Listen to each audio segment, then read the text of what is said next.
I just need you to know that I got confused. Oh, really? Did I? You know what? See, this is what happens when you are tired of shit. Because this whole rewrite situation has been too much for me. But anyway, we're live. She said the Hello, R word. everybody. Oh, God. Hello, everybody. Thanks for tuning in. I am Amanda the author, joined by my good sis, Chelsea, aka CM Lockhart. And this is, we've been calling it Thursday Thoughts, we've been calling it Friday Thoughts, but we decided to change it. So now, from henceforth, this is Speak on It. And it's basically, we're just two authors speaking on it. We're talking about our works, current events, and all that. And today we have a very spicy topic. We have a juicy, topical topic. We are talking about if creatives are responsible for, or are they required to be political? Mm-hmm. So we already have somebody here showing up. Hello, Cool Gamer. Hello. Okay. So I guess let's talk a little bit about why we're talking about this today. Yes, context. Right. So the context of this is obviously there's a school shooting in Texas earlier this week, and it affected everybody as these things tend to do. Obviously, people send their thoughts and prayers. They feel a way about gun control, violence, all of that. And that happened coupled with people then reaching out to Quinta Brunson, who, if you don't know her, you should. She's amazing. She's the writer, producer, creator, star, I think also potentially director of the show Abbott Elementary, which, if you haven't seen it, where have you been? Why are you not living? Do you not like joy? Because it's a great TV show. But it's about a Black underfunded school in Philadelphia. And the show it's a sitcom, it's comedy. And so it's a lighthearted show where there's a ton of Black joy. And it's bringing light to this other situation of underfunding in inner city schools, particularly schools featuring with a largely Black population. So Quinta, obviously, as a lot of other people have, spoke out about the school shooting and kind of expressed her feelings of frustration and was met with a lot of people either responding to that tweet or just reaching out for no damn reason, suggesting that she take this time to do a show that is a PSA, an episode about school shooting that would be a PSA that would really help and be kind of a rallying cry and this, that, and the third. And she basically was like, respectfully, mind your business. Respectfully, I'm not doing that. Respectfully, that's not what my show is about. Y'all need to save this energy for the politicians and not for entertainers and not for people like me creating a show that is about Black joy and about this other issue, which is political, underfunding in schools, underfunding in Black schools, and things like that.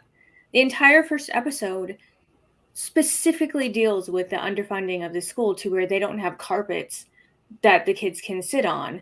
And so they basically have to get it from the carpets fell off a truck type situation with the one teacher who's Italian who's like, I know a guy. You know what I'm saying? Yeah.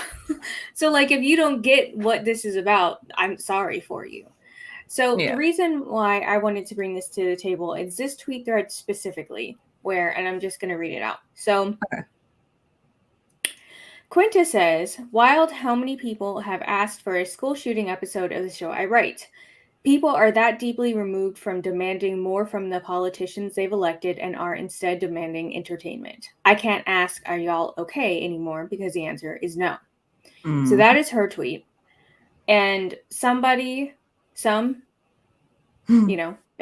says, I don't even know what the show is, but the way powerful and influential people shirk their responsibility to promote good politics in their work under the guise of keeping art pure will never sit right with me.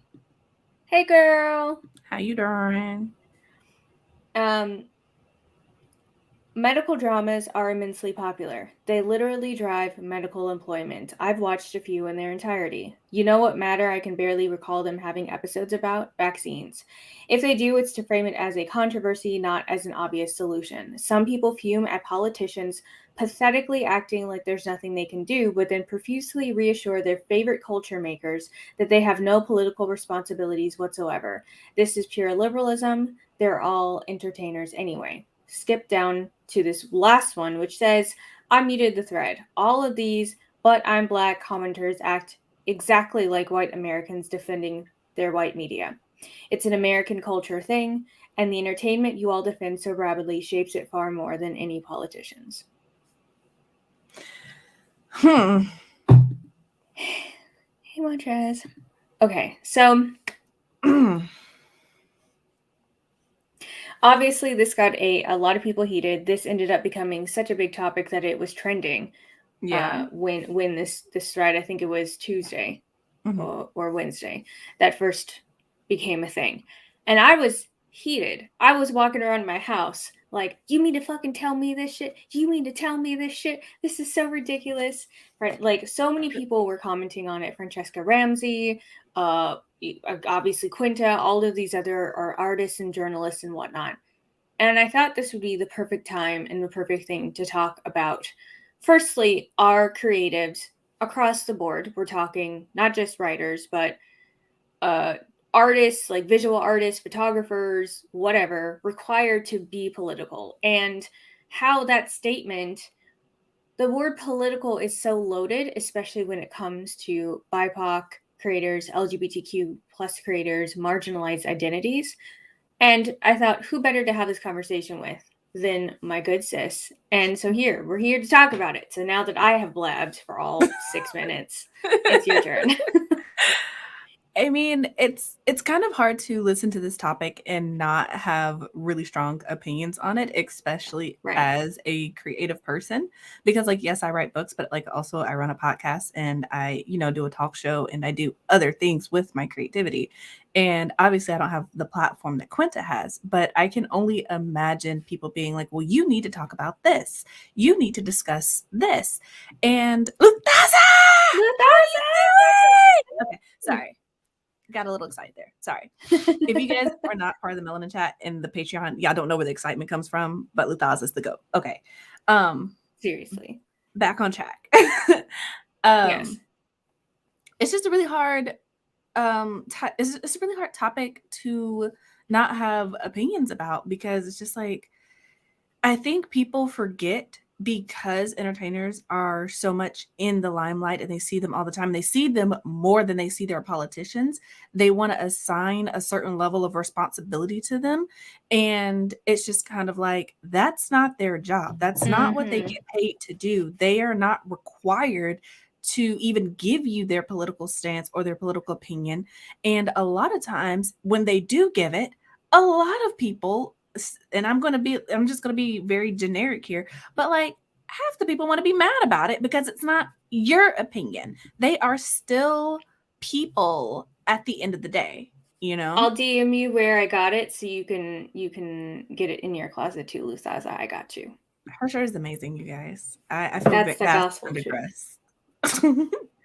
No, you came through with a polo. Like, you came through like, we're going to speak on this and I'm going to be professional. This is my dad's shirt. I took it from his closet when he was cleaning out. So I have like a whole like ton of stuff. I have like cardigans and long sleeve shirts and stuff from him, where he was just like, I'm going to get rid of it. I was like, absolutely not. And my mom's like, why would you want that? I'm like, have you heard of thrifting? This is free.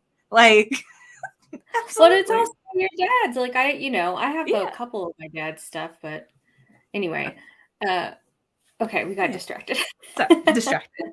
But yeah, people are not required to give you their political opinion, and just because they are in the limelight does not mean they are required to make content. And some people do, like specifically musicians. Musicians are really big about making pieces on the political landscape, because part of that, I think, is because it can be released so quickly, especially when you're talking about a person who writes their own songs and produces their own songs.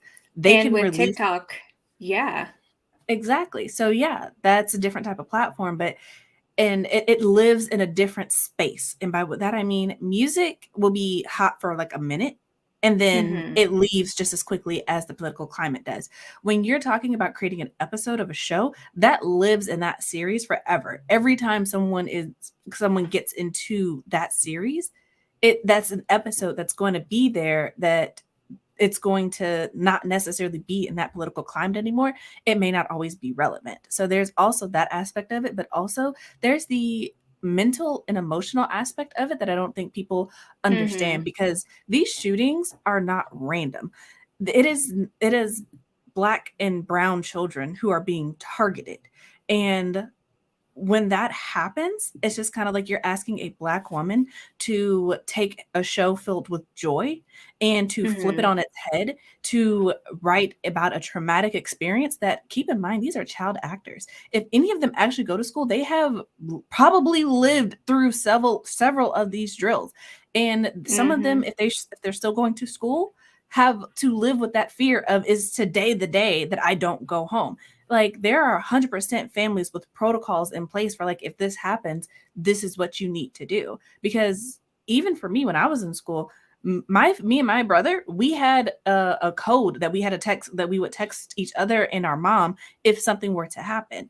And it's just literally like, this is not a drill, you know? Mm-hmm. And it's just like asking Quinta or any creator to be like, you should create this, and to not only say that, but try to like bully her and berate her and Right. guilt trip her into being like, if you don't do it, you're not doing your job as a creator. Like, that is so mad disrespectful, because, you know, like, as a black person, it's just kind of like, it's it's something that you kind of grow up with, knowing that people hate you to a certain extent and they want to see you gone. And it's just like, that's a reality that you live with from the time that you're old enough to understand that you are black, you know? And Right. that's not to diminish what happened, but also it's just kind of like, that's not her responsibility to make an episode about it, to teach that to other people. You see what I'm saying? Mm-hmm. I don't know. Yeah. It's just, there's a lot of frustrations, and my thoughts aren't necessarily as clear as I want them to be. But it's just like, if you that upset about it, call the people who can make decisions about it. Because the other thing is, she's just an entertainer. She writes a show for entertainment that is on Hulu and on TV. That is it. She doesn't write laws. She doesn't enforce them. She doesn't even have the power to call someone up and be like, hey, so and so, you need to write a bill about this, or you need to pass laws about this. She doesn't have that kind of power. So she writes a show about it, and what? She broadcasts trauma to all the people who came to her show for joy.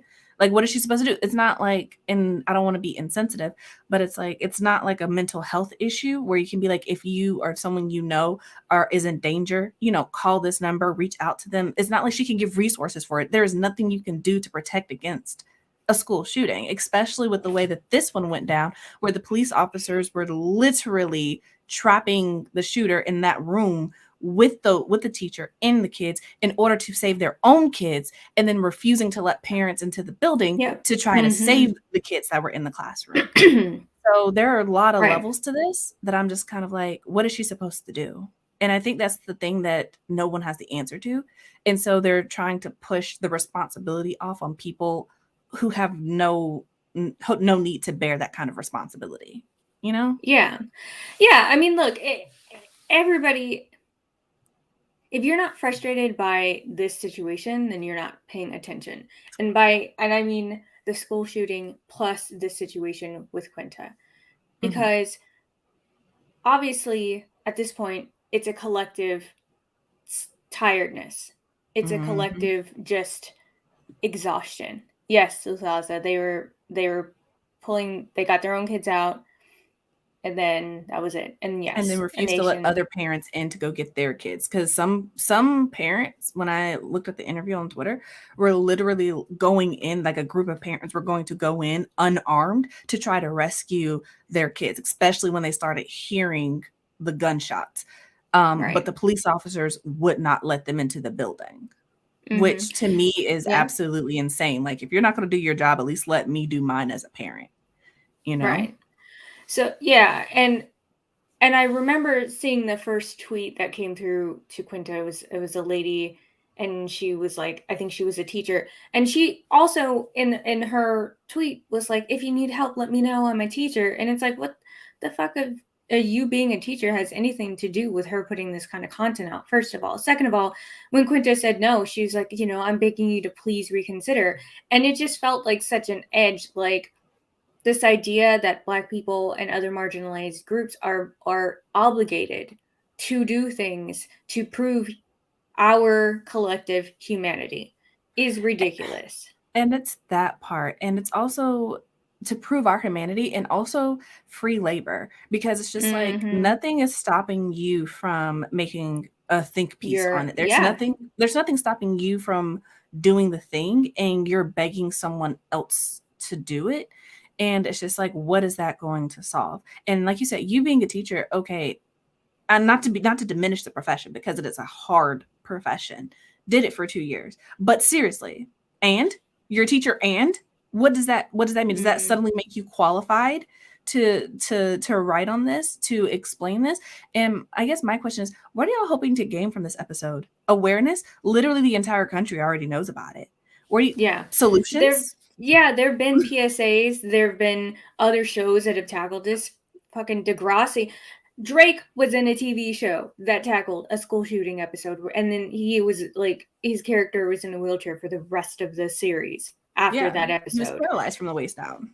Exactly. So that's not what is needed. And I get a feeling as though we need to do something, and because Abbott is such a popular TV show, as it should be, that, this is a vehicle because so many people watch this.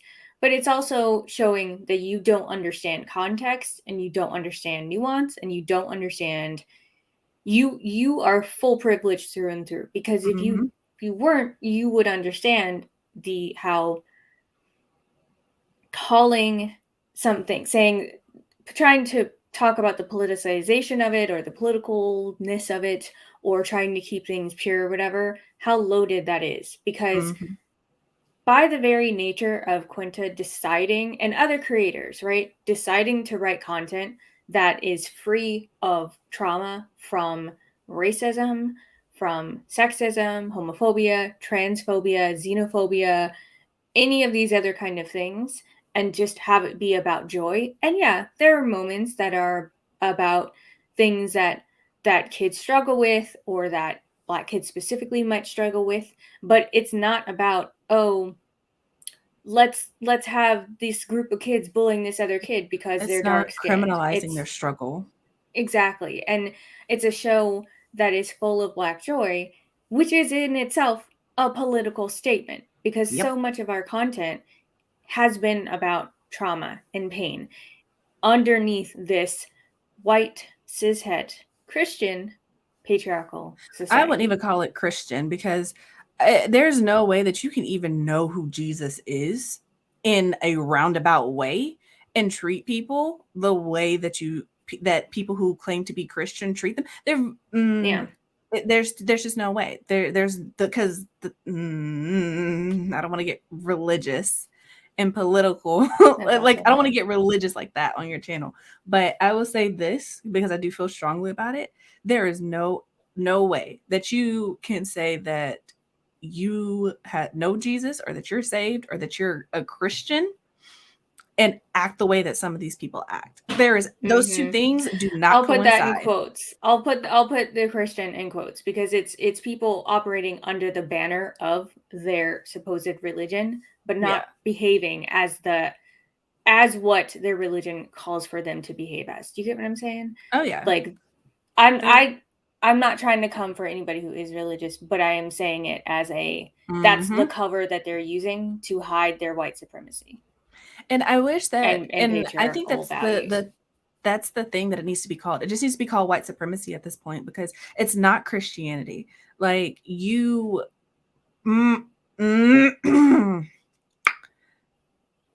disregarding the people who already exist on this planet, on this earth, who are living, breathing, functioning human beings, in favor of inanimate objects, in favor of the possibility that a living, breathing human could possibly exist in a distant future. that is not Christianity. That is white supremacy. That is control. That is power. Mhm. That is suppression. That has nothing to do with religion. Even if, like I said, even if you don't know anything about the Bible or God or anything like that, everyone who's been to a public school in kindergarten, you learn the golden rule: treat others as you Yep. want to be treated. That is from the Bible. That is a very basic principle, and a lot of people aren't even following that. And when they do, it becomes the same thing as this. It becomes asking other people, specifically Black women, to carry the burdens that they don't want to deal with. They don't want to do the work, but they want to reap all the benefits. And I don't know, that just kind of sounds like slavery to me. Like, you want me to do all the work, but you want to sit on your ass and come in comfort and reap all the benefits of the hard work, but then you don't want to, the hard work that I'm putting in, you don't want me to be able to take advantage Yeah. of that either. And in the course of this, you're asking me to traumatize not only myself, but my community. My For community, my you, kids, the generations that come after me, setting a precedence of putting right. in free labor. Mhm. No. For you to come get, for you who refuses to come get your people, for you who refuses to do the work, to because you're over here wanting people to do things and talking about how entertainers bear some responsibility for the way that things are, which No, they don't. Because here's the thing: entertainers is very broad. Are you looking at the football players? Are you looking at the sports players, the basketball players? Are you looking at the dancers? Are you looking at the musicians? Are you looking at the motivational speakers? Are you looking at the podcast hosts? Are you looking at everyone? Or are you just picking and choosing the people who you think should be putting out content mhm, because she happens to have a show centered around a school, specifically a Black school, specifically a school that has nothing to do, because let's be real here. Black kids don't go to school with a gun and shoot everybody. If a Black kid goes to a school with a gun, they're shooting that part, one person, maybe two. They that come in with part. the list, baby. They're not shooting indiscriminately. And if you want to look it up, serial killers, mass shootings in the United States, all those people are white.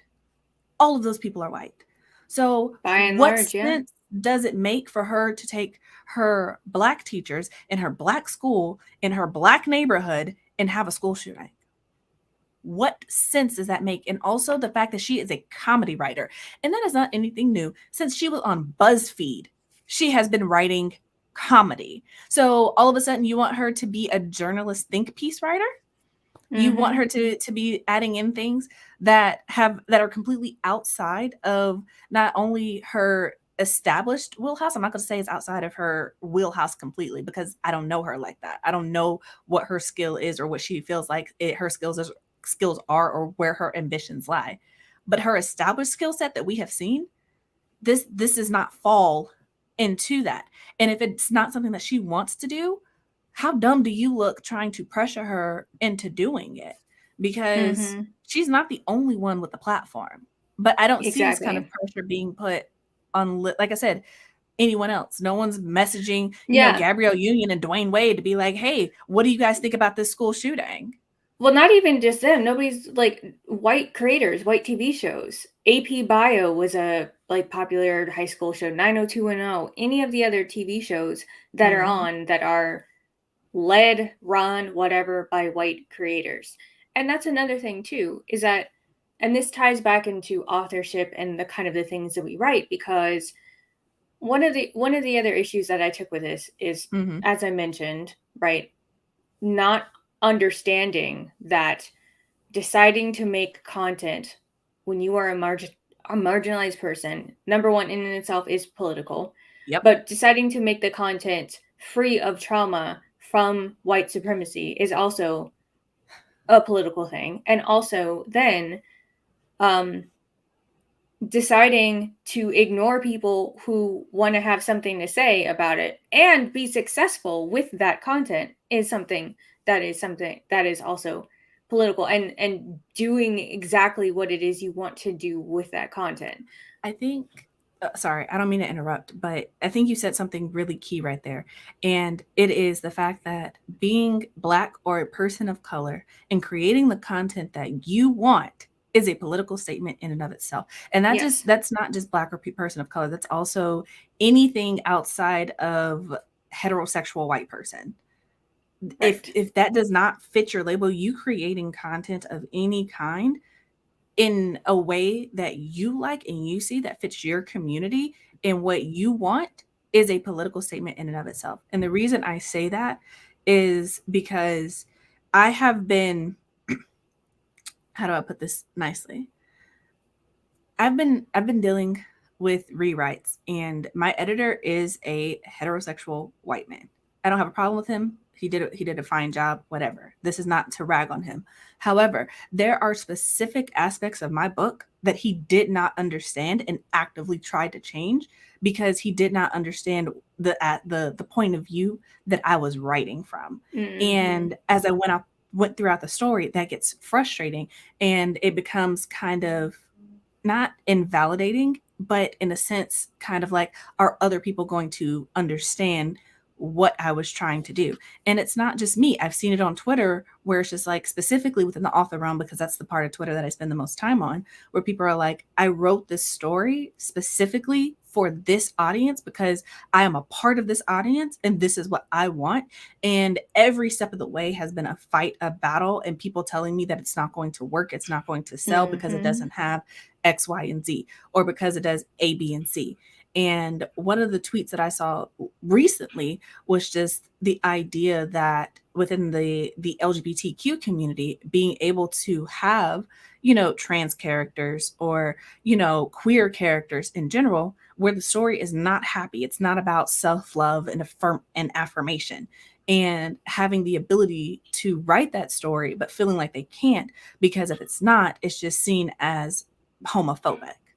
And it's just kind of like, that is a very small example, a small reference, but it applies to everything, because it's like, if you're writing a book or creating a show where your Black characters are happy and loved and supported, or they are who they are unapologetically, and they're not shrinking themselves, they're not apologizing for existing, they're not moving in fear, they're not Right. functioning under white supremacy, then in the aspect that you're used to seeing it in, let me put it like that, they're not functioning under white supremacy in the aspect that you are used to seeing it in, then all of a sudden it's problematic, it's not going to do well, it's not going to be Or good it's stuff. not good, or I couldn't relate, or It's something like that. unrealistic.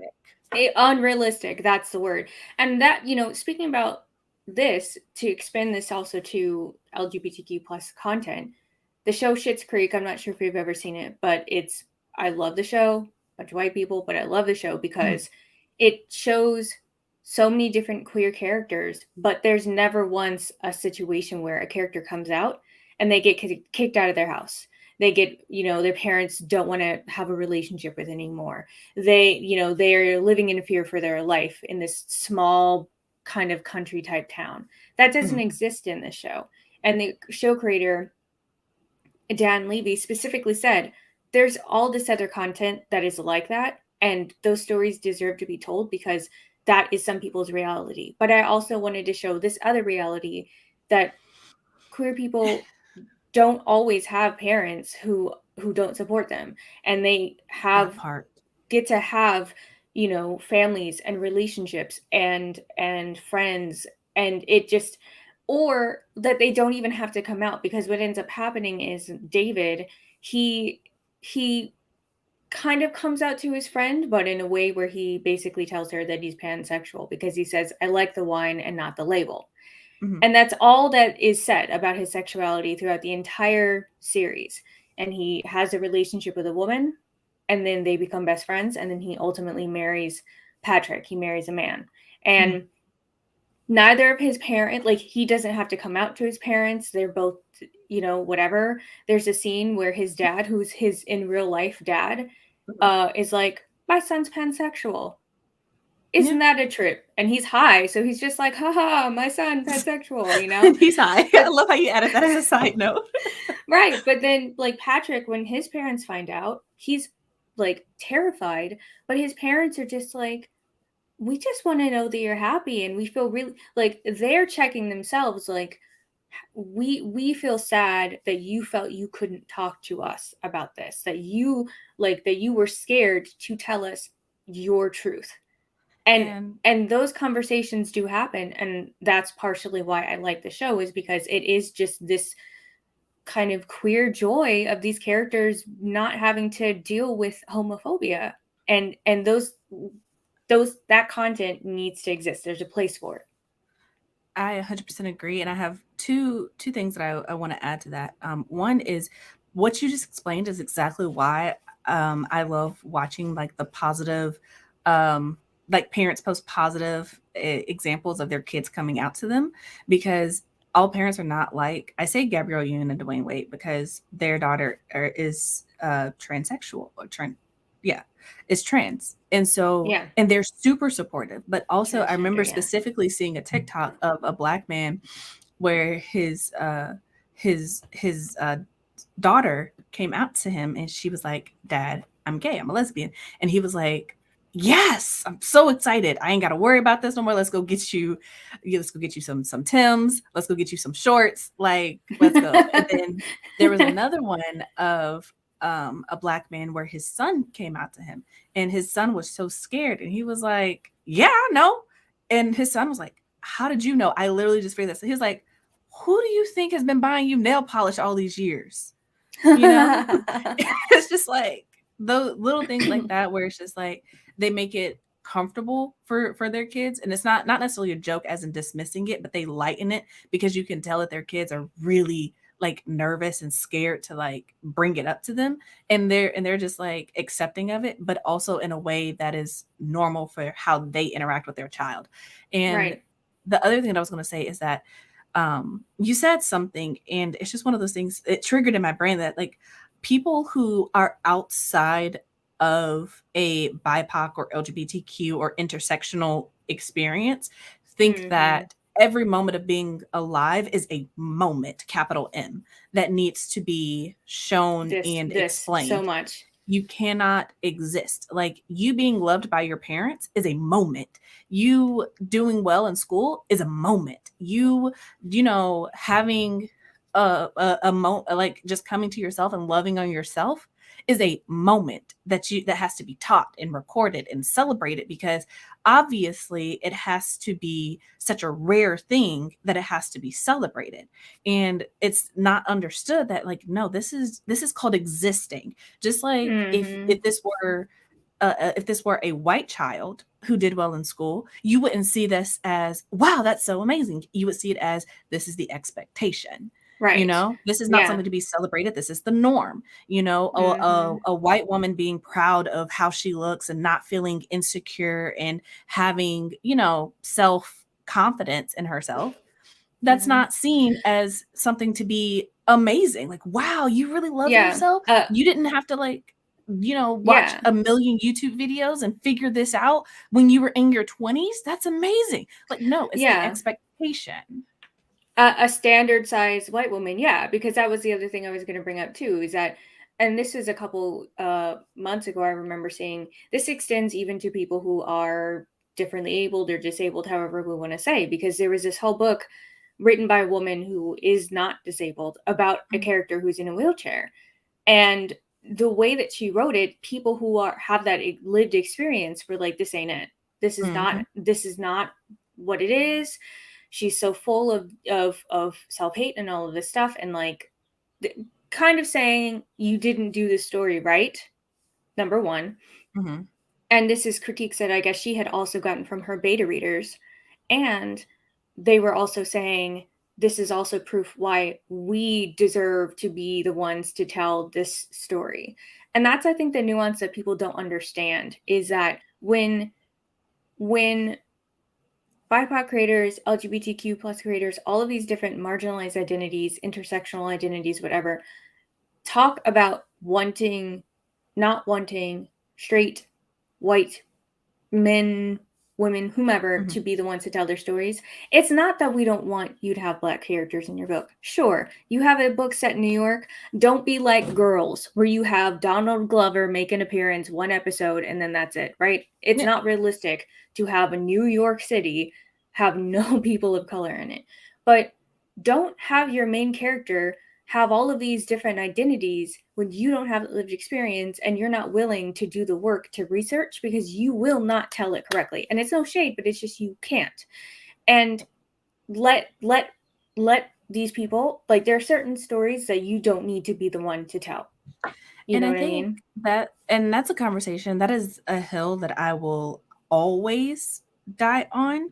Yes, just Um, like Friends, yeah, exactly. and that's like, it's a hill that I'm always gonna die on, that, if it's not your lived experience, you should not write a book portraying it as your lived experience. And by that I mean, like you said, I'm not saying don't include Black characters or people of color or differently abled people or LGBTQ people. I'm not saying that, but don't write your book if that's not your lived experience. If you are not, I'll say, if you're not a Black person, and I'm not just talking about white people, I'm talking about Indian people, Asian people, whatever. If it's not Black, there is I always ask the question, why is it necessary for your main character, who is the primary perspective of your book, to be Black? And what is that going to accomplish? And how is you doing it as a non-Black person Mm-hmm. going to help support the community that you are saying you want to support, when you're not making space for that community, for someone from that community? Because all you're doing is actually taking a spot that is already very limited. Let's just be real here. Any book with a main character that is not a white character, there are limited spots, and the tryout Mm-hmm. is very difficult to Yeah. get on the team. And That's just the what it tryout is. looks different when you're not white. Oh That's yeah. the other thing about it too. And like, so kind of going back a little bit to LGBTQ plus issues and things like that. So like, I'm bisexual. You know this. I don't Mhm, know if everybody watching does know this. I'm not out to my mom. mhm. I'm very much not out. I'm married. I have a husband, but I'm not out to my mom. I'm out, not even out to all of my siblings. So if you're watching, hey, but hello. Casually outing herself on the live. But I so I am out to my brother who I'm closest to, Mhm, and I remember I was terrified when I came out to him. I felt like it was the right time. mhm. I told my husband, like, I think this is what I'm gonna do. And he went, "Are you sure?" And I went, "Shot of tequila? Yes, I am sure." Okay. And we were having a family moment. We're having a good time. I told my brother and I was shaking. And he said, "I know." And I went, and he goes, "Yeah, I remember when you were in high school, you had told, his ex-wife that you kissed a girl and you were feeling something and you didn't know, and she was also bisexual, and so that kind of was a thing." Mhm, And he was like, "I'm always going to be there. It's okay, whatever." But I still have not come out to my mom because I'm afraid of how she's going to react, because she has made like biphobic comments in the past. So mhm. that's also like an experience that some people could have, where it's like you might come out to one person, but then somebody else in your family, you might not even come out to the whole family. Can we talk And about so that? Like, yeah, this and so this it's like, concept that everyone that you know has to have all the exact same information about you at the exact mhm, same time. And it's not just like in real life, but like in books, people want to assume that everybody knows that, okay, this person is this, or this person is that, or this pastor. And it's like, no, sometimes only one person knows a thing about you, no matter how close you may be. People keep secrets, and mhm, it's it's your choice who you want to tell when it's your life. And it's not mhm. mandatory to tell other people. And this idea or concept that you have to, it's just wild to me. Didn't mean to interrupt, but Yeah. continue. No, it absolutely is. And I think that, going back to what you said about things needing to be a moment, um, that is definitely something that one of the crux of this conversation. Hey, oh, bye family over here. That is one of the aspects of this whole political thing that I did want to touch on, Mhm, because as I mentioned before, it's this kind of, and I don't think people, I'm going to say, I don't think everybody realizes that they do this. I'm not going to sit here and try to like dog on everybody. mhm, But I don't think that everybody realizes that when you come from a place of privilege and you were talking to somebody that does not have that same privilege, because we know that privilege can be layered, right? If you are a Mhm. man, women, it's This there's Their level to levels. this, right? Yeah.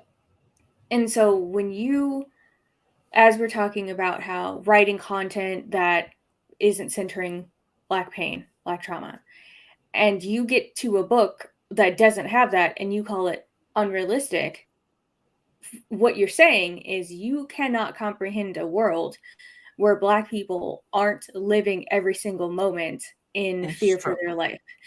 What you're saying to somebody who is queer, that when they don't have a storyline where this person is kicked out or disowned by their family, you cannot comprehend a world where they can be loved authentically as Mhm. their queer self, and that they don't, you know what I mean, they have to hide that.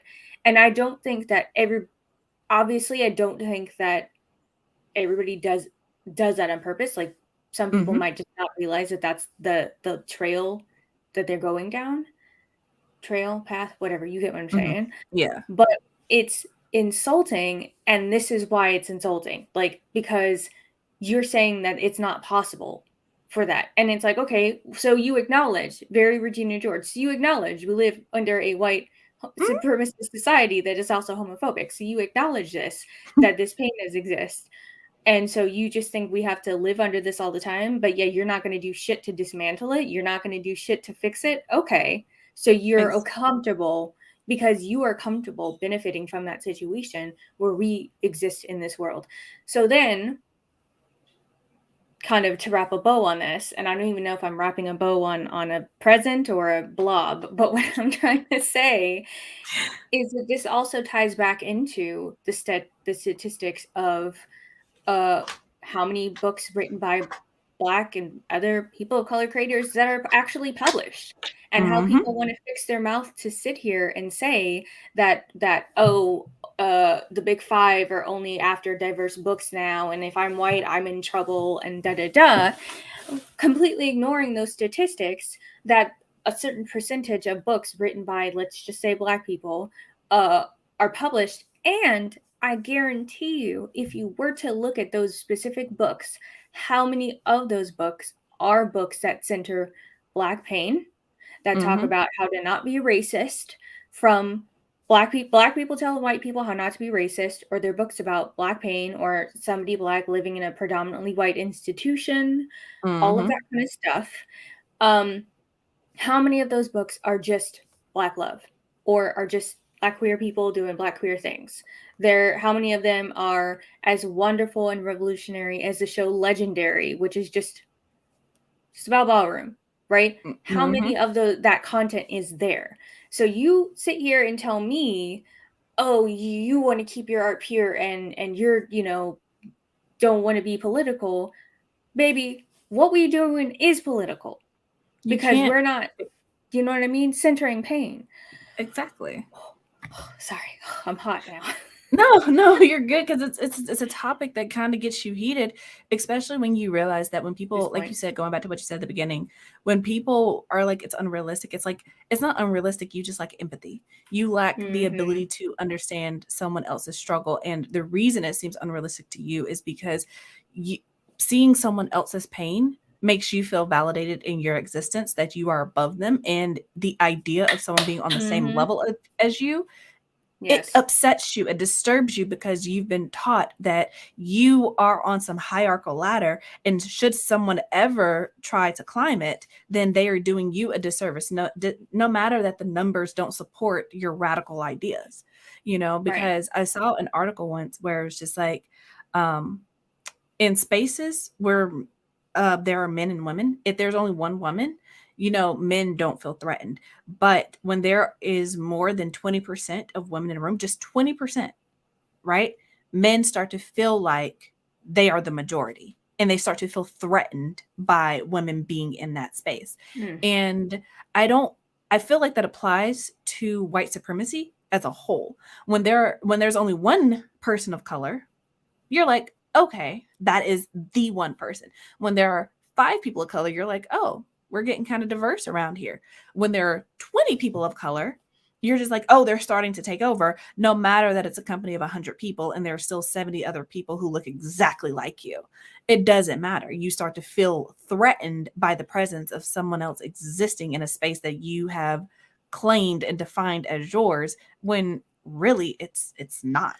Yeah, or not even you intentionally, like you subconsciously claiming that because you've always been told that you deserve that, because you have always been told that you can be anything that you want to be. And no one And wants the to. evidence bears that out, that, you Yeah. know what I mean, that you can be anything that you want to be. um a president, any other kind of You politician, a you have so judge, many a police examples of officer, or yourself whatever. in so many professions, in so many places. You don't have to be the first. You don't have to imagine. You have examples. You have the groundwork is laid for you. And you can't imagine someone being the Hmm. first because you've never had to imagine being the first. Exactly. And that's why we have so many. I mean, how many times do we end up shaking our head throughout award season, throughout any of these things? We're still having moments where we are the first. We're still Mhm. having moments of being the first Black person, to the first queer person, to the first this person to do such and such thing. And uh, it's still like in 2022, Yep. we're still the first to do. And it's a double-edged sword, because on one hand you're like, yay, well deserved, I know that's right. But then the other side of it is like, wow, we're really still living in this world where we're celebrating firsts in 2022, when we've got fucking TikTok and cell phones and all this shenanigans, and the 90s fashion is coming back, but we're still celebrating firsts and Yeah. shit. And it's so wild because it's just kind of like, how do I articulate this well? It's just kind of like we are still living in generations where it's just like, oh, a non-BIPOC person wanting to make a living off of their creativity is expected. It's just like, okay, you can do that. You don't have parents being like, oh no, you can't do that. Oh no, that's not Hmm. practical. Oh no, you should do X, Y, and Z. But that's still very much the reality, at least in most Black authors that I've talked to. It was Right. very much like the thing that you have isn't practical, and the world is not going to be kind to you if you do not have something else to fall back on. You can't just rely on plan A. That's not going to work. And it's just kind of like this idea that kind of like go back and, going back to 2020 when people were posting those black squares on Instagram and an idea of support.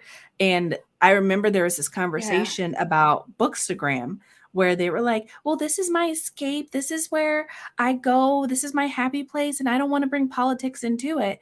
And it's just like the fact that you can see your existence, your space as not political, the fact that you can step away from it, the fact that you can leave in and of itself is a political statement, whether you want it to be or not. You choosing not to care about other people is a political statement, whether you want it to be or not. And I feel like this is a conversation and a thing that so many people, for so many generations, don't understand. You don't get to just take a step back. You don't get to be like, I don't want to be involved in the argument. You choosing not to be involved in the argument is very telling because I can't remember who said it and I don't even remember the exact quote, but I just remember the idea of it was, the person who is quote unquote on the middle ground or on the fence is far more dangerous than the person who is actively against you. Like, basically just ignoring it is more of a problem than you actually doing something, because it's just like, if you don't like me and you voice that you don't like me, okay, well, at least I know where you stand. But when you're in the middle ground and you're just pretending to get along with me, but you really don't like me, you're a lot more dangerous than the person who's active Hmm. about it? And I Yeah. feel like that's where we're at in this political climate. It's just like, I feel like pick a Right. side, and either you care or you don't. And people making these ridiculous requests of entertainers, creators, authors, it's just like, why? What are you hoping to accomplish? Yeah, so this is a kind of a tangent, but it's relating to what you're saying. Is that so? I watched this YouTube creator. Her name, I can't remember her last name. Her name's Rihanna. She's a Black fitness professional. She's a nutritionist, and she Mhm, basically reviews like Beachbody stuff and totally just rags on them and how terrible their workouts are and their products and this, that, and the third, right? mhm, Um, and she was reviewing a video by Autumn Calabrese, who's like a white, super popular Beachbody coach, and she was talking about a litany of things, including how she had some people coming for her because she didn't post anything for Black History Month. mhm, And, while Brianna was like, I agree, and Muthaza said to this point, like, stick to the rivers and the lakes that you're used to. If you are not somebody who is a hey, it's Black History Month, happy Black History Month, and you are actively that's part of your platform and your brand, rather for you just take a seat, be silent, and not fumble the ball. And maybe you personally are like, I want to go educate whatever, than for mhm, you to try to fumble trying to mhm, say something and or be performative. But at the same mhm. time, in the video, she was saying, Autumn was saying, I'm not a political person. So that's why I didn't post about Black History Month. And it's like, okay, cool. So, like, our existence is a political thing. And that's the thing. Political rights and political movements are not the same as human rights. Okay, Exactly. they are you And not the same thing.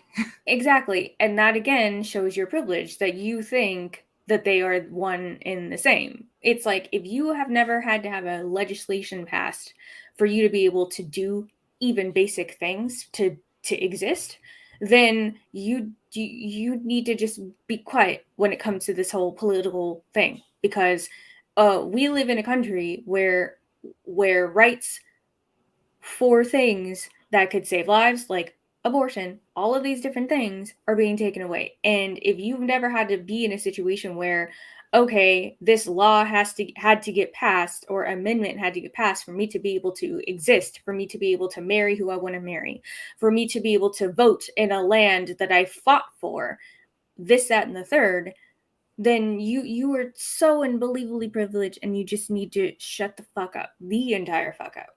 Yeah. Like, And it's just like you've never had your humanity questioned. You've never had to enter a space and demonstrate that you are the good one. You're not dangerous. You're friendly. You're not going to hurt anyone. Your emotions are not weaponized. Your pain is not mhm. weaponized. Your struggle is not turned into entertainment. Your Yeah, your you're not family is not broken apart and disrespected on a regular basis. You're not told that no one's uh-huh. going to love you. When you are held as the standard of beauty, when you can trace your family back generations upon generations, when you come from stability, and like I said, when your humanity has never been questioned, it's just like you come like you said, you come from a place of privilege, and then you want to insert yourself into conversations that have nothing to do with you to be like, well, why don't you just, and it's just like, okay, that's the equivalent of you telling someone, a paraplegic, to why don't you just get up and walk? Why don't you just do it? I don't see why you can't. I've got legs too. Yeah, and it's also a situation of when you've never had to deal with because again, this is talking about other things that people are talking about being political, right? When you have never had to have your existence, your very essence, you be called into question. Like if you're queer, people automatically assume that you're just more sexual. And there's that whole like Mm, grooming children thing and getting rid of with the Don't Say Gay bill and getting rid of all of the span books, which include a litany of books by and about queer people. You know what I mean? This yeah. assumption I that you're on and being bisexual is like it's like so many people feel like you're just more promiscuous because you were attracted to more than one gender. That's partially why I haven't come out to my own mom because she had the nerve to fix her mouth to say bisexual people were greedy and all her gay friends say so. I'm like, well, I'm sorry that you had this conversation with him back in the 80s. Then that's what they believed then, but people have evolved. Obviously, that's never been the case. And mhm. one like no group is a monolith. Just because you met one bisexual person who was promiscuous does not mean that we all are. Does not mean that. And And it you That's so hard. Sorry, it's so harmful. No, it's just like, but no, you're right, because like the idea that one person can be the representative for an entire group of people is absolutely absurd.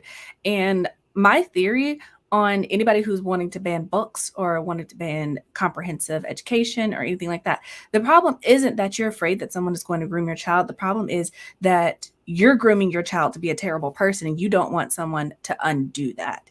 That is the reality of the situation. You don't want someone teaching your child empathy because you want them to be a selfish asshole. You don't want them teaching your child that, gay people exist because you're afraid that your child is going to be that. And the thing is, it's like people are going to be who they're going to be. A tomato is going to be a tomato whether or not you want to be an apple or not. Okay? You can't change who someone is, and the idea that planting a tomato tree or a tomato plant next to an apple tree is suddenly going to turn that tomato into an apple or that apple into a tomato is absolutely fucking absurd. That's not what it is. It's never going to be that. They may have the same coloring. They're both technically fruits, but they are not the same thing, and that's perfectly fine. But you being mad that your tomato plant is an apple is weird. It's really fucking weird. And it doesn't make any sense. But then it's like, if you put it like that, people understand. And obviously, people are not food, right?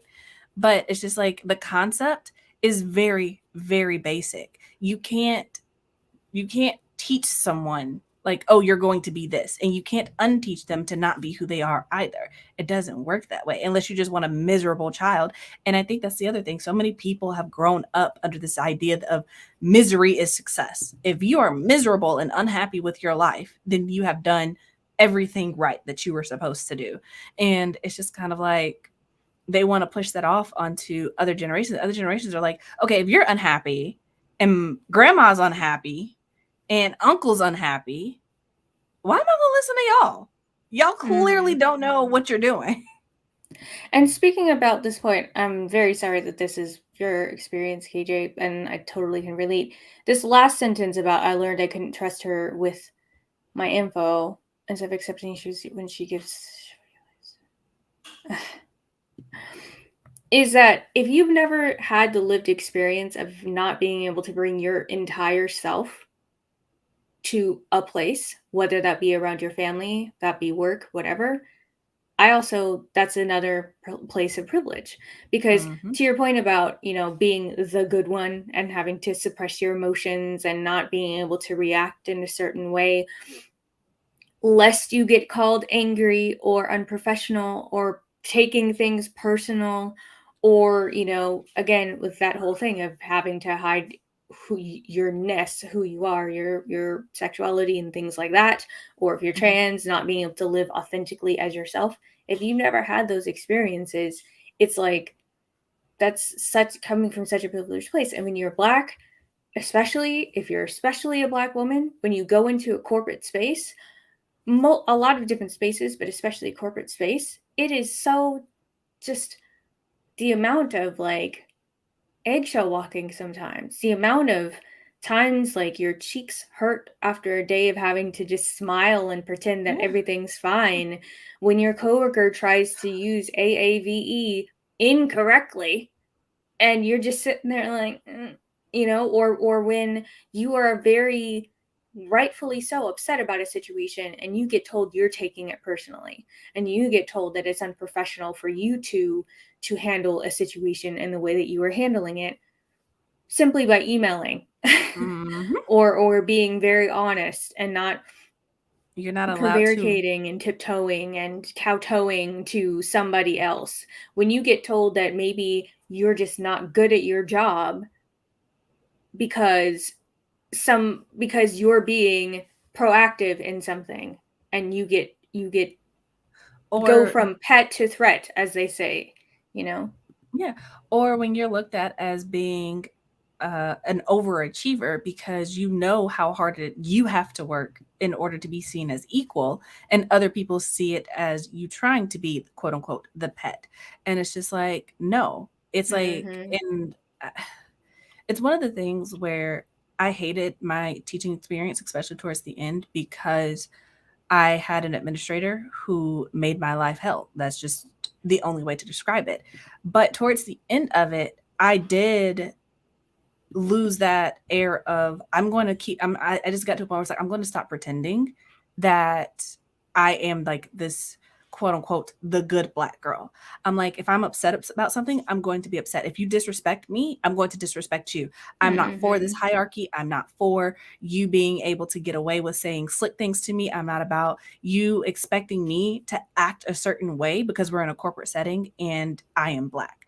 I am not about that. And I'm really glad that I did that because what it taught me is Hey, you got that, a fan, Chelsea. hey, how are you?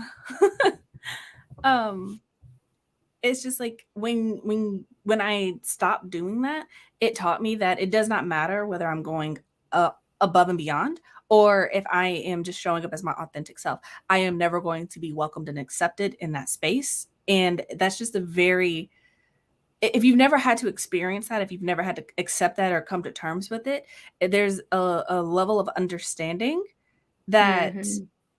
a level of empathy that I feel like is lacking. And it's not to like shade anyone or to take away from their experience, but the reality that a lot of black people, LGBTQ people, marginalized people, and people who live at multiple intersections of marginalization have to deal with, not on, and I don't want to say constant or daily, they never get to leave this space ever. Mm-hmm. And it's just this idea of, you know, how do I put it? It I liken it to being like HBCU because I remember someone saying, and maybe it was an article or blog, but basically the idea is that when you're on an HBCU, if you are a white person at an HBCU, and by that I mean a historically black college or university, basically everybody's black. The teachers, the professors, the deans, the students, the staff, pretty much everyone is black at an HBCU.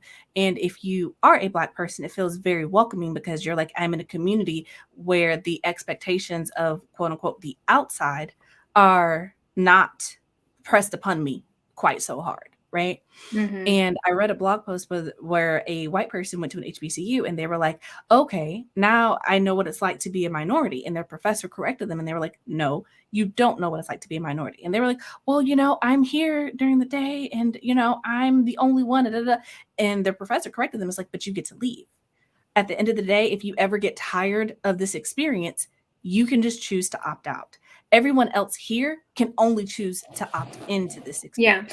And that the other part of that is that you're also assuming that you know what it's like to be a minority simply because you're there. But you are also she very likely was probably not dealing with a mass uh side eye, a mass of Exactly. No one's everybody thinking oppressing you. You're just oppressing different. her, exactly, oppressing her and making a big deal of her. Oh, are you the diversity hire? Or and asking her if she knows the difference between a weave and extensions and all of this black hair situations and you being the representative, which I've had so many times. People touching your hair. Oh my God, you're white. How do you You do? Like, you don't have those experiences. That's not going to happen. So, you don't know what it's like. No, because honestly, and this is a true conversation, this is how my hair grows naturally, you guys. This is just how it grows out of my head. I have been told by an administrator that my hair, like this, I just literally wore an afro and it was washed, cleaned, maintained. It was just an afro. I was told that it was unprofessional, and I was asked to leave to go home to do something with my hair. And it's just like, if you never had that experience or have been afraid of having that experience, like obviously there are now Crown Acts being passed and things like Right. that. But it's the fact that somebody has to pass a law to say that the way that someone's hair grows out of their head naturally is not inherently unprofessional. And it's just like, imagine having straight hair and being told to go do something so that it looks like mine, so that it's curly, so that you have to imagine being told that you have to get a perm every 3 days. Otherwise, your curls will drop and you'll look unprofessional. Or Exactly. imagine going to work and you've had a perm, you've worn it for like a week and a half. You need to go get another one. And people are asking you, what's wrong with you? You look sick. Are you okay? And it's just this Mm-hmm. idea that the way that you exist naturally in the world is unacceptable. And Mm-hmm. it's frustrating. And when you get to a point where you do love yourself and you are confident in yourself and you are moving differently and interacting in the space differently, people are still telling you to minimize yourself, to make yourself smaller, Mm-hmm. to not be threatening, to be quote unquote the good one. Because if you don't, they're literally going to kill you. They're Yeah. literally going to imprison you. You're literally not going to have a home or any way to support yourself. And the reason that they want to imprison you is because slavery, they didn't get rid of slavery, they changed the name of it, you know? Exactly. And it's like they'll Yeah. throw you in a prison and then it's like, oh, free labor that you have no choice in. And if you've never had the experience of somebody violating your personal space to touch Mm-hmm. a part of you, and again, most women can relate to this to a certain extent of having a personal space being violated, because that's not, men can do that frequently, Yeah. just walking down the street. But I'm talking about violated to where people run their hands through your hair, just Or willy-nilly walking past you, standing behind you, down to the scalp. You yeah, know what I mean? Like, like if that's never been your experience, like, it's frustrating. Like imagine going to a kindergarten class, right? You have on you have on a Louis Vuitton, okay? It's nice, you saved up for it, you've worked hard for this. And now you have to walk into a room of kindergartners who and it's hand painting day and they want to touch you. That's what it feels like when someone walks up to you unwelcomed to and they're just putting their hands on you, messing up because like despite what it may look like, it takes work to make hair look that way. And you putting your hands in it is just going to mess it up. And also did not ask you to touch me, and you did not ask to touch right. me. I did not give you Yeah. permission for this. You're just ruining something that you had no business touching. And that, God, it's such a frustrating experience. And Yeah. it's just like there's so many little things and so many microaggressions because Mm-hmm. even as a Black woman, it's like Black women are sexualized in a way that other women don't have to deal with. Even if you're not straight up and down, wearing jeans on jean day to work is a political act because if you're hippie and there are prepubescent boys in your class, you run the risk of being written up simply for existing in your body. So I got a couple of things, and this point actually ties back into Abbott as well. So this is, look at us, full circle. Feels like girl. So my story about this hippie thing is I worked at a company that was very cash. We're talking CEOs wearing flip-flops and jeans, which is egregious in my opinion. Okay. It's very I hate it, especially when you don't put lotion on your feet. No. Okay. But it was very like jeans, t-shirts. They're trying to be very Silicon Valley casual, wear kind of whatever you want as long as there's no holes in your jeans, stuff like that, right? Mm-hmm. So they would have women who would wear leggings with a longer shirt that would barely kind of cover the chocha and your booty, if you will, flip-flops, and come to work and be good to go. Well, when other women started doing that, i.e. Black women, right? I remember I wore something very similar to that one day, but I had a jacket because I do have a booty. They sent out an entire email talking about how It's inappropriate now. it's inappropriate and all this kind of stuff. Meanwhile, I remember this one coworker I had specifically wore that exact same outfit, and you could see a little bit of her butt, and she was never told nothing. And I remember when that email came out, me and my coworker, we're the only Black women on the team, we looked at each other and we were just like, it's a double standard. It's a double standard for existing. And so to talk about like the sexualization of Black female bodies, that's also like taking that to the next level is the adultification of Black children. Can we talk about it? Because that shit makes me so fucking mad. I swear to God. Like, and that's another reason why we're going to talk about it. But this is what I'm saying. This is another reason why Abbott Elementary is so revolutionary, because that does not exist in this show. That is not a thing where the children are adultified in this way. You know what I mean? They're not. You don't Yeah. have a girl that's like, oh, she's fast. The little boy isn't being treated as It's an angry thugs, adult, you thugs, know? all that kind of stuff. That oh my god, that makes me so mad, especially having taught 2nd Hmm. grade. It's like I saw it firsthand, and part of the reason me and my administrator did not get along is because I was like, "I will fight you over this little girl. I will throw hands," because it's just like I did not have a lot of girls in my class. I only had 6. I had 25 students and only 6 of them were girls. Okay? My Hmm. class was a mess. But I taught at a predominantly black school, so most of my girls were black. I had one girl who was Hispanic. They got into an argument one day. The principal caught them and tell me why she was only lecturing the little black girl. And I interrupted her and I was like, wait a second, you don't even know what was happening.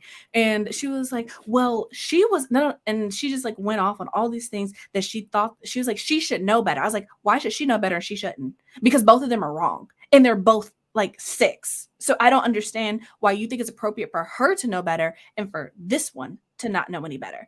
And she was like, well, Right. it's different. I was like, it's not different. They're the same age, the same class, both doing wrong. You don't get to pick and choose who gets in trouble and who doesn't, especially when I was standing here as a teacher and I didn't interrupt them because this is between them. It had nothing, it didn't need interruption because this little girl, the Hispanic girl, I was like, she was in the wrong. She cut her in line and all she said was, you can't stand here. And then she turned around and got mad and tried to push the little girl out the way. And she was like, not having it. And so they got into a little argument, a little squabble. And I'm like, I'm gonna let it play out. My class, by that point in the year, I was like, don't start now, won't be nothing. You start a fight, you need to be able to finish it.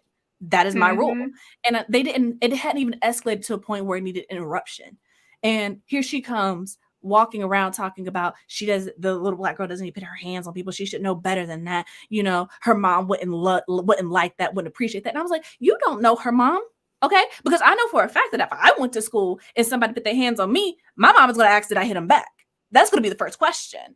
So Hmm. it's just this idea that they are supposed to be older or more mature. And even when I taught 6th grade, it's just like I'm thinking that these girls who are literally 11, 12 years old are supposed to be thinking like 17 and 18-year-old grown women. This girl is Hmm. 11. Like, especially when it came to like later in the year, and a lot of them hit puberty like that, right? Right. It's just like the idea that okay, this girl who was just wearing tank tops when she started 6th grade now has like a C-cup bra. Like she has no idea what she's doing when she's moving or doing whatever and talking about well, she knows what she's doing. She wants the attention. She wants the boys looking at her. This girl is Right. minding her own business. And And y'all grown women would rather talk about her than teaching her, than explaining to her what's happening to her body, than explaining what's going with the type of tension that she's gathering. Now, if she chooses to get that kind of attention, that's one thing. A choice is a choice, but you cannot make a choice when you're 11 and you have no idea what's happening. And the expectation that you're supposed to just know, that you're supposed to come out the womb being an adult and making adult decisions, it's just like their brains aren't any more developed than the non-black kids next to them. They're exactly. literally on the same mental level. And the idea that they don't know what they're doing, especially when it comes to teenagers, especially when it comes to the shooters specifically. And it's like you can see a 16-year-old boy or 11-year-old boy and be like, oh, that's a grown man. I'm afraid. But you can have an 18-year-old man armed and be like, oh, well, he's a child. No, the fuck he's not. He's a grown man making grown man decisions who needs to face grown man consequences because an Hmm. 11-year-old doing the exact same thing unarmed is going to face grown man consequences. You're going to treat him like he's 30 years old.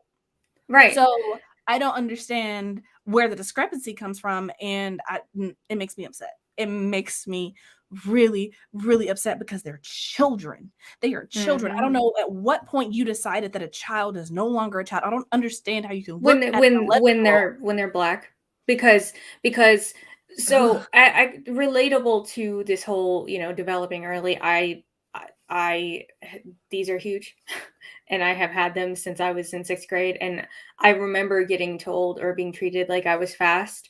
I remember being in um Like you had a choice. Like you woke up one day and was like, you know what? I'm gonna grow a pair of titties today. right. I remember being at summer school one time and I was kicking it with my friend and we were at some park or whatever and it was like end of the summer school. We were having a pizza thing and it was lame because there was all these kids that were just whatever. We didn't want to play kickball. So we went and we were just sitting kind of in a different area under a tree and we were just talking.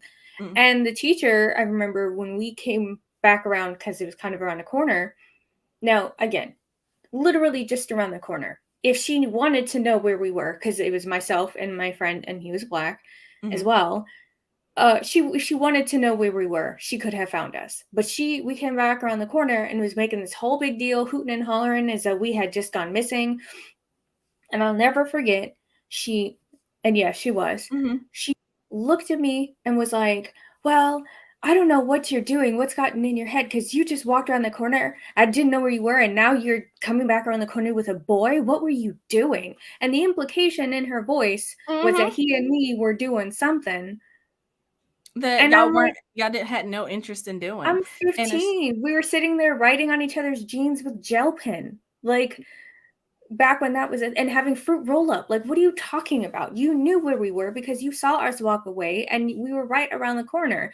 But mhm. but you assumed that because we were black that we must have been doing something. Do you know what I Wrong. mean? And it was just so stupid and And ridiculous. And that line of thinking extends to situations where there are school shooters and when young black kids are dealing with police brutality because Mike Brown was an adult, right? mhm. He was like a black man, but Mhm. Kyle Rittenhouse is a poor teenager who was bullied, who couldn't help himself, You know what? I even don't though care homeboy about you crossed being state bullied because lines. literally being black in a public school system is being bullied in and of itself every day that you have to go Everybody's to being, school. you know? By the teachers. Sorry. I'm not gonna say that I don't care about bullying. That's not what I mean. But because that is a very real thing, and I don't mean to make light of it. But I feel like so many people are willing to overlook the fact that black kids get bullied by a system that no one is willing to do anything about. They get bullied Mhm. by teachers, by staff, that adults. Okay, like yes, peer to peer pressure is a real thing, but at the same time, black kids are just expected to deal with it, to mitigate the effects of it, to push through it. But when it's a non-black child, all of a sudden we need to do something about it. All of a sudden it's mass hysteria. All of a sudden it's how do we allow this in our schools? And it's just like Mhm. the expectation that black Yeah. kids are not supposed to be protected. And even the other thing that you said that kind of was like that I my mind realized when I was teaching school is that the idea that so many black girls believe that they develop early.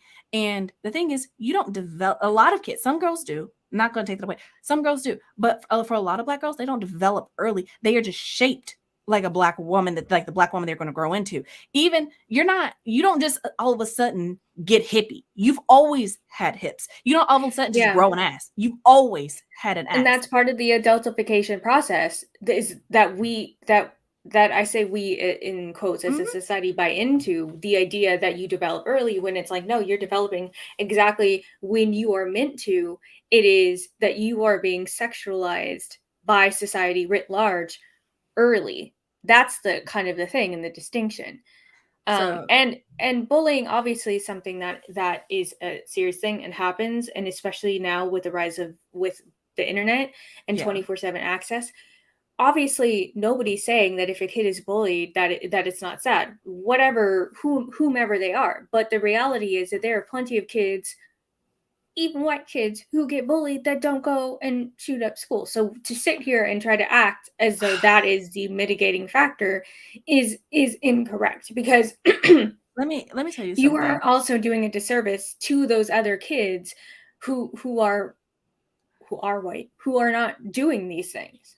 And that's also the idea of an act of rage, and the idea that the thing is, when even in law, when you have a crime of passion, it's in the moment. These school shootings are not in the moment. They are planned and premeditated. And the fact that no one wants to address the fact, oh, he was bullied. Boo fucking who? So are a bunch of kids in school. Have you met children? None of them are nice. Every single one of them is trying to Will read figure out you their personality down. and who they are going to be. And some of them are not going to grow up to be nice people. Some of them are going to grow up to be shitty people. That's just a fact.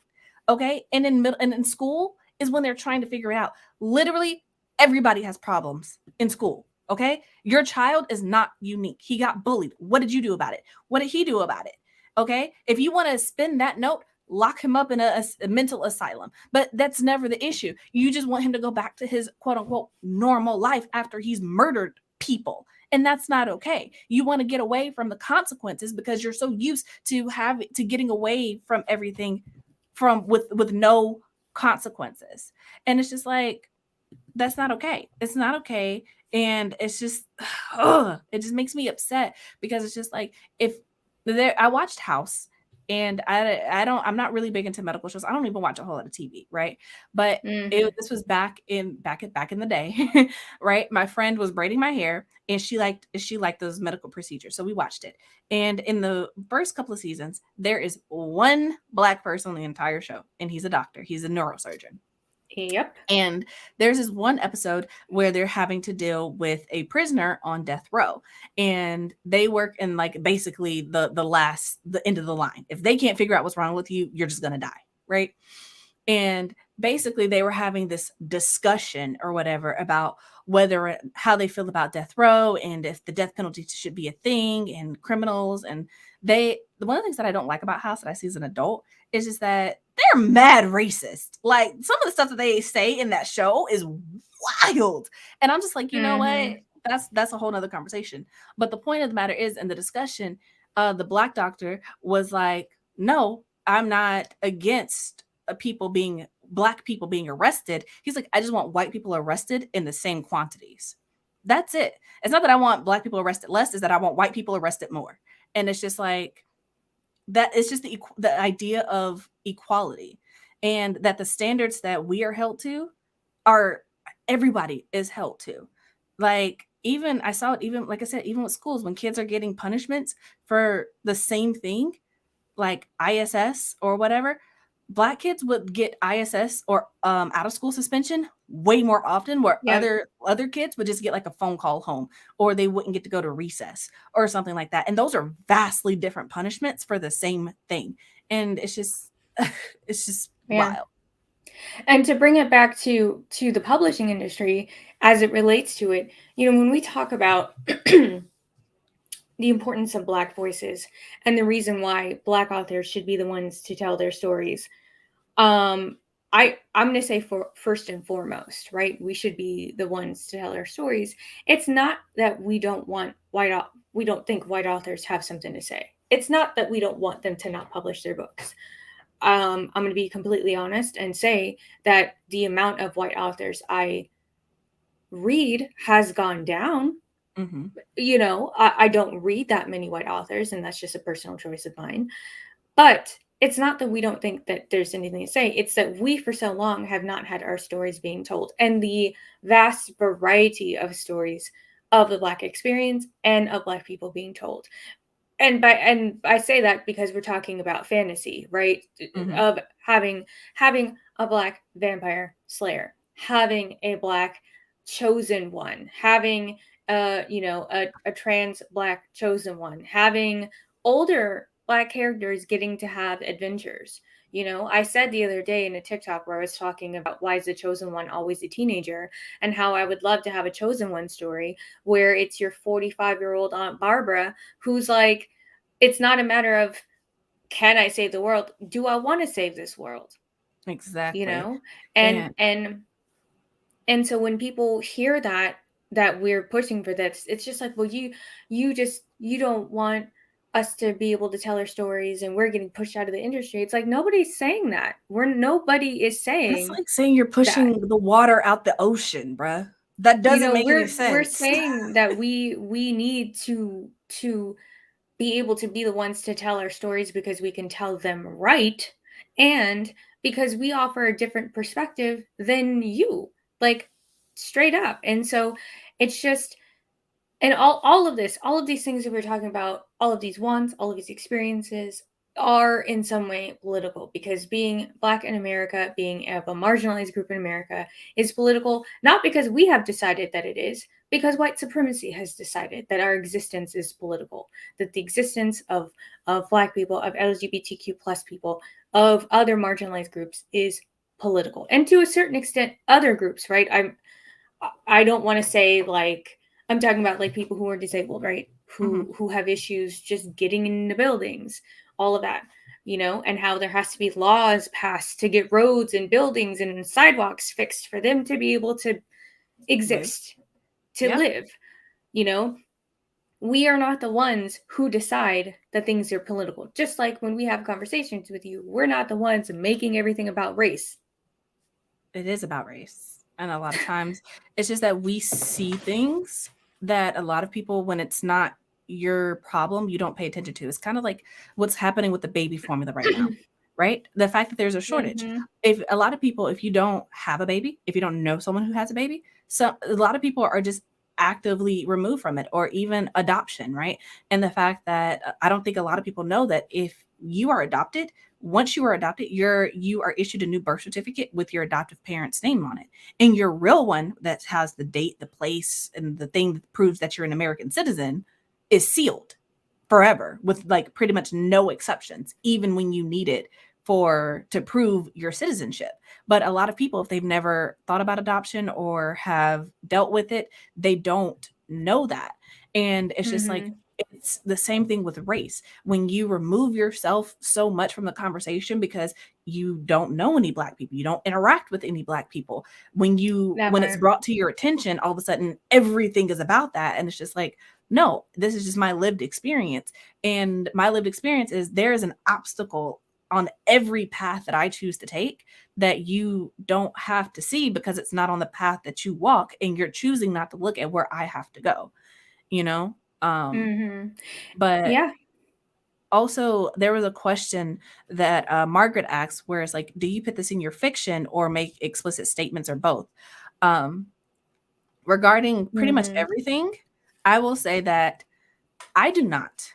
Mostly because that is not the story that I want to tell, because that is my lived experience, and because my target audience also has that lived experience, I don't feel like I need to put it in entertainment to show them what it is and what it looks like and what it feels like. I don't need to put that into words because they live it every day. And because Right. I write fantasy and I want it to be an escape for people, I like to imagine my worlds as something that would be fun and enjoyable to be a part of. And for me, that does not look like white supremacy. That does not look like having to figure out how to love yourself. That does not look like Hmm. having to explain yourself and limit yourself and make yourself smaller and more palatable for other people in the room or the conversation. It does not look like a lot of the stories that we have to deal with in our regular day-to-day life that's more based in realism. I don't think there's anything wrong with those stories. I think they are necessary because we do need those depictions so that people do understand that we're not making it about race. It's just that every aspect of our life is about race. We don't Right. have the privilege of going into a grocery store and just being like, okay, I'm gonna get some groceries and run out without having to worry about, am I going to leave the grocery store? Even today, like this is a real life experience. This morning I decided that I want to get out the house. So I was going to go get a cup of coffee, and then I was going to stop by CVS because they're literally right next to each other in the same parking lot. And I'm just going to get what I need, come home, whatever. I walked into the store, and I don't know if y'all have noticed, but the trend right now is just to have like a little itty bitty backpack instead of a purse, right? I walk into the store, and the white man there looks at me, and he literally follows me around the store as I am picking up things. Hmm. And I just got like a couple of things from the front, like a couple of jewelry things, like I said, a comb, little things that CVS sells. He literally followed me around the store and was eyeing me and my backpack that literally had nothing in it except for my wallet and some hand sanitizer, like I was going to steal something. And there are literally other, like at least 6 other people in the store. But because I was the only one who looked like me, I had to deal with the fact that he was following me, expecting me to steal something. And it's just like that is just the reality of having to be a black person in America in a predominantly white area, So Yeah. when I bring it up, it's not to be like, oh, everything's about race. It's just like this is my lived experience. I don't get to live an experience where it's not about race. Hmm. Yeah. I mean, in terms of putting things in fiction, my series touches on on things like that. The vampires in the book are very much an allegory for white supremacy.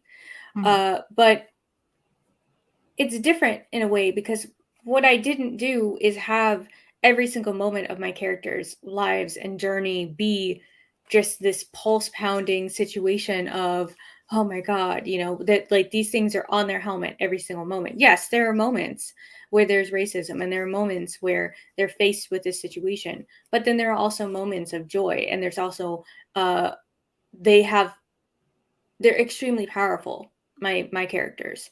mhm, And the vast kind of network of Mercury's network is people of color. He has mhm. one white friend, and friend is a generous term for Ellis in this situation in the book. Yeah. um and I did that because I wanted to talk about this, but I also knew that I didn't want it to be such a thing where I want it to be more Lovecraft Country versus the show Them, where Mhm, there's that balance and that nuance where you have this moment of it's putting a mirror to society and what things are like, but you also get to have Black people going on adventures and being powerful and having good, solid relationships with themselves and with other people in their life. And mhm, Mercury is in particular him being a Black man who's a witch, which is also something that is rare in the mhm. fiction space. I wanted to show that, and him being a Black man who has anxiety. In the second book, he has an entire ass panic attack, and I had a panic attack as I was writing it, so I Oh god. sacrificed for my art. But But showing that is something that happens, but I feel is like important. that's so important. I feel like you need both halves of it because it's important to show it and to show it in a way where it's just like, yes, he's dealing with it, but this is what joy looks like in despite having to deal with these things. This is what joy looks like when you're tackling these things head on. In your books, you don't shy away from any of the things and the realities that people have to deal with. And you just put it in a fantastical world and you made it in such a way that it's the book is both an escape, but it's also, like you said, a mirror to reality. And you do it really well. And I feel like you need books like that. And then I feel like you also need books with like what I'm hopefully aiming to write, where it's just like, I don't include those things, but I am writing like I said, a Black girl. And when I advertise that I write books about Black girls who aren't all that nice, because Hmm. what I mean by that is I write Black girls who aren't going to make themselves smaller to make people feel good. I write Black girls who are not going to explain why they are in the room or they're the most qualified. They're not going to try to explain their existence to anyone or try to reason with them about why they should be there or why they are the way that they are. And I'm not going to Hmm. make them soft for the sake of being soft so they can be palatable and less scary or intimidating or whatever it is how people see Black women.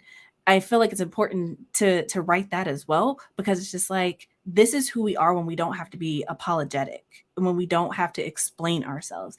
And I feel like you need both aspects of that. You need to see what it's like in a positive light, like what Amanda writes, and then you need to see what it could be, like what I'm writing. Because the reality of it is, my main character, Brandy, as much as I love her, it will be very hard for her to live in modern day America Mm. because Yeah. she is unapologetic and the way that she moves and the way she processes and the way she interacts with people would be seen as undesirable for most people, I would say, and it wouldn't work to her benefit, Yeah. and a lot of times we have to move for our own benefit.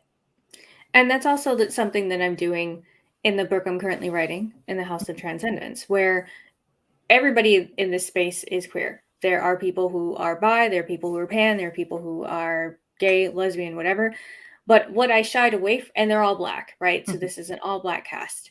What I shied away from was having any kind of situation where they're having to confront white supremacy, where they're having to deal with racism. That doesn't exist. And I also shied away from any having to deal with homophobia. There's no mention of families who are unsupportive of their sexuality, because I just felt like in this fantastical world, why do that, you know? I love that. There's a mention of Zora's father kind of being uncomfortable, but it's literally one sentence. And it is kind of that moment where she's like, okay, this is not somebody I can talk to about it. Whatever. He doesn't get to know the real me, and that's cool. And Zora in herself is somebody who is confident. She's a Black woman. She's tall. She's plus size, and she loves herself.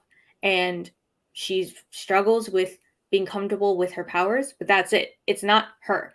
She's a dancer. She can do backbends. Like, she's the chick from The Exorcist crawling down that staircase, baby. Like, she is everything. And I really wanted to show that, especially for tall women. I'm not a tall woman. I have tall women in my family. Chelsea is a tall woman compared to me. So she's been my, like, what is this experience? I just need y'all to know this, okay? Before we got on this live, Amanda was like, oh, let me prop myself up and tuck my legs. That way they don't dangle. And I was just like, my feet haven't dangled since like the 3rd grade. Yeah, so I'm 4'11". My feet don't touch the ground in like pretty much any chair I write. So that's my truth. That's the gospel truth, everybody. I was just like, oh. And I'm like, even in bar stools, if they're not super tall, my feet are still touching the ground. So I was just like, I don't know. That's not my lived experience. That's not my lived experience. This is what we're talking about, lived experiences being political. But we've been on this thing for over an hour and a half. We could talk at even more length about this topic, but I think this is a good cap to what we've talked about today. We talked about a variety of different things, and hopefully we've answered these questions. And really, I mean, I feel like we've been honest as shit, and if anybody doesn't like it, sorry. But this is my channel. This is us when we get together. So we hope you have enjoyed it, and that you, I don't know, thanks for sticking with us. So we're going to take a moment to plug our stuff because we deserve it, and it's my channel. So Chelsea, tell the people where they can find you. Where do you want to be found? What do you want to talk about? All right. So I would love it if you find me on Twitter and TikTok. That's where I spend most of my time at. And it's at C Lockhart Write, WRITE. And I talk about books and writing and my writing journey. I have a YouTube channel, Written in Melanin, that you can subscribe to while you're on YouTube. And I have a weekly show that I run on Tuesdays called The Melanin Chat, where we talk about things Black and bookish and have a good time. Also, my book, We Are the Origin, is coming out soon, and I'm really excited about it. If you like Black assassins, you like unique god lore. I don't think I'm supposed to say it's a reverse harem, but there are some polygamous gods in the book, I will say. And they're all hot. That's also the thing too. Yeah, and they're all fun. And we've got, pansexual characters, bisexual characters. We've got the whole gambit, and we've got some established Black love. There's just a lot in the book that I absolutely love. You've got murder, graphic violence warning. So there's that. But you can get it at my website, cmlockhart.com. And you can get it in ebook or a signed paperback if you go ahead and pre-order it. And I think that's pretty much it. Oh, also I have a podcast, Written in Melanin Podcast. New episodes come out weekly, Wednesdays, usually around 9 a.m., sometimes around 2 o'clock if I have to record it that morning. So keep an eye out for that. Yes. And Chelsea's links are in the description for this episode. So if you now or in the future are curious, just hit the description and you can catch her links. You can also, in the description, catch my links for my link tree. Initially, back in the past, I was doing the whole multiple links and trying to be cute. That's what Linktree is for. So hit the link tree and you can find links to my socials. I am also making the shift to spending more time on TikTok. So you can find me at Amanda the Author, just as you see here, Amanda the Author, 2 E's. You can find me at Instagram, Amanda the Author, 2 E's. And at Twitter, Amanda the Author with 1 E, character count. You can find links to my book series that I mentioned, To A Stair with Love and To Alaris in Desperation, in the link tree. The third book I will be starting in July. So that's going to be my summer project. So I will be updating every single person. Well, not everybody, but I'll be updating y'all who have read it, who love it, on Mercury and where he's at with his journey once I finish the rewrites for Zora and her journey. So, as I mentioned, the book I'm currently working on, In the House of Transcendence, will be out September 22nd of this year. So we are coming up real soon. My book comes out June 21st. I forgot to mention that. Yes, June 21st. Books coming out. Y'all get your affairs in order to be able to get these books. And so just keep up with me. I will be posting more about my book soon. I'll probably be posting the blurb, some more snippets, and over the summer I will be doing a cover reveal and pre-order. So stay tuned and subscribe to my channel. Keep up with me to learn more. Once again, thank you for tuning in. Chelsea, any last words? Make sure you guys hit the like button and turn on the notifications so you don't miss when we do this again, most likely next Friday. Yep. And you guys, you're all going to absolutely love her book because I have been reading it and I love it so much. I love it so much. But I'm excited. Both of our books are fire. You're not going to you're going to get your life reading her book in the summer and then mine in the fall. Yes. I'm going to give you all the violence and then she's going to give you solving all the murders and it's going to be amazing. So I give you seduction because there's burlesque. Okay. Look, she's got titties, y'all. I mean, my book doesn't have any of that, but I mean, it's good. It's great. It's great. She's got back bends, she's got titties, she's got titty tassels. It's fantastic. Yeah. Definitely my browser history is interesting this time around because it's like nipple tassels.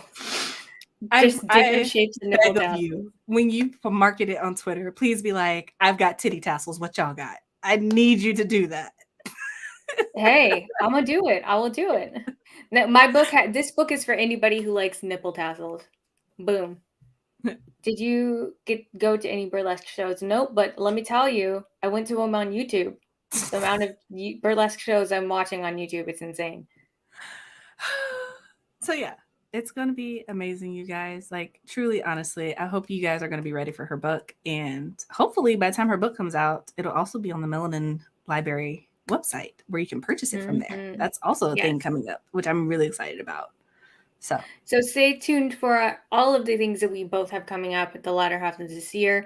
I hope y'all have a good and safe and chill, I guess, Memorial Day weekend. I'm going to just say 3-day weekend because Memorial Day, but good, safe, chill 3-day weekend. Stay safe. We're still in a panini press and we will talk to y'all later. Bye.